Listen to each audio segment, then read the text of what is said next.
আসসালামু আলাইকুম রহমতুল্লাহি ওয়া বারাকাতুহু। সম্মানিত দর্শকগণ, আপনারা কেমন আছেন? আশা করি ভালো আছেন। আলহামদুলিল্লাহ, আপনাদের দোয়ায় আমিও ভালো আছি। তো আজকে আপনাদের জন্য খুবই মজার ও খতরনাক একটা আমল নিয়ে উপস্থিত হয়েছি। শত্রুকে প্যারালাইসিস এবং পঙ্গু বানায় দিতে পারবেন এই তদবিরের মাধ্যমে। যাদের শত্রু আছে, বিভিন্নভাবে ক্ষতি করে, মারধর করে বা বিভিন্নভাবে ষড়যন্ত্র করে এবং জমি জমা দখল করতে চায়, বিনা কারণে বিভিন্নভাবে ক্ষতি করে, তো তারা এই তদবিরটা করবেন। বিনা কারণে অল্প কোনো সামান্য কোনো কথা কাটাকাটির মাধ্যমে এই তদবির করতে যাইবেন না, হিতে বিপরীত হবে। শুধু তারাই করবেন যারা বিভিন্ন নির্যাতনে টর্চারে আছেন, তারা এই তদবিরটা করবেন। তো যারা আপনারা এই ভিডিওটা দেখতেছেন, আমার চ্যানেলটা সাবস্ক্রাইব করে আমার পাশে থাকবেন এবং ভিডিওটা শুরুতে শেষ পর্যন্ত মনোযোগ সহকারে দেখবেন, যাতে তদবির করার সময় কোনো ভুল না হয়। তো তদবিরটার করার নিয়ম আমি বলে দিতেছি। বাজার থেকে আপনারা যে একটা মাটির পাতিল কিনে আনবেন এক দামে, আর একটা কালো মার্কার কালি কিনে আনবেন। তো কিনে আনার পরে ছোট একটা হাঁড়ি কিনে আনবেন। তো কিনে আনার পরে এই যে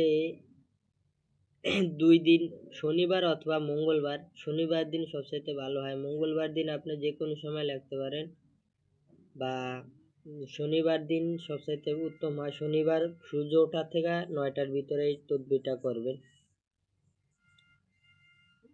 কালো মার্কার কালি দিয়ে এখানে যে নকশাটা আছে, নকশার নিয়মটা আমি বলে দিতেছি। এই যে এখানে ইংরেজি যে সংখ্যাগুলো আছে, এই সংখ্যাগুলো দেওয়া হয়েছে। আপনার কোন ঘরের সংখ্যাটা আগে লিখবেন, 1 থেকে শুরু করবেন। 1, এই যে 2, 3, 4, মানে যেই 1, 2, 3, 4 এই ঘরের সংখ্যাগুলা আগে লিখবেন। মানে কোন ঘরের সংখ্যাগুলো আগে লিখবেন, এই জন্য এই 1, 2 দেওয়া হয়েছে।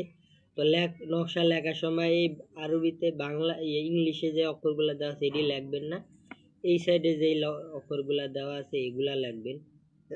তো লিখবেন কিভাবে, ধরেন 1 দেওয়া আছে, 1-এর ঘরে এই যে সংখ্যাটা এটা লিখবেন।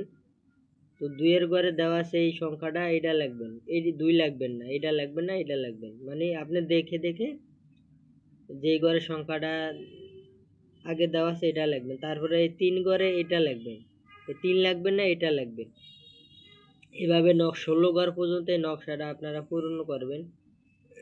পূরণ মানে ওই যে মাটির হাঁড়িটা আনছেন না, শনিবার দিন সকাল ফজরকালা নামাজ পড়ে সূর্য উঠলেই আপনারা কি করবেন, এই নকশাটা আপনারা কালো মার্কার কালি দিয়ে ওই যে পাতিল আছে, পাতিলের ভিতর অথবা বাইর সাইডে নকশাটা লিখবেন। ভিতর সাইডে লিখলে ভালো হবে। লেখার পরে যেভাবে বলছে এই নকশাটা এক থেকে উপরে যাইবেন। 1-এর ঘরের সংখ্যাটা আগে লিখবেন, তারপরে 2-এর ঘরের সংখ্যাটা লিখবেন, তারপর 3-এর ঘরের সংখ্যাটা, তারপর 4-এর ঘরে, তারপরে 5-এর ঘরে এই সংখ্যাটা আগে লিখবেন। এভাবে 16 ঘর পর্যন্ত আপনারা পূরণ করবেন সংখ্যাটা। তো 16 ঘরের নকশাটা লেখা হয়ে গেলে, নকশা লেখার সময় আপনারা শত্রুর চেহারা কল্পনা করবেন মনে মনে, যে আল্লাহ, শত্রুকে আমি প্যারালাইসিস করে দিতে চাই, আমাকে সাহায্য করেন, অনেক অত্যাচার করে আমাকে। এভাবে দোয়া করার মনে মনে কল্পনা করবেন শত্রুকে।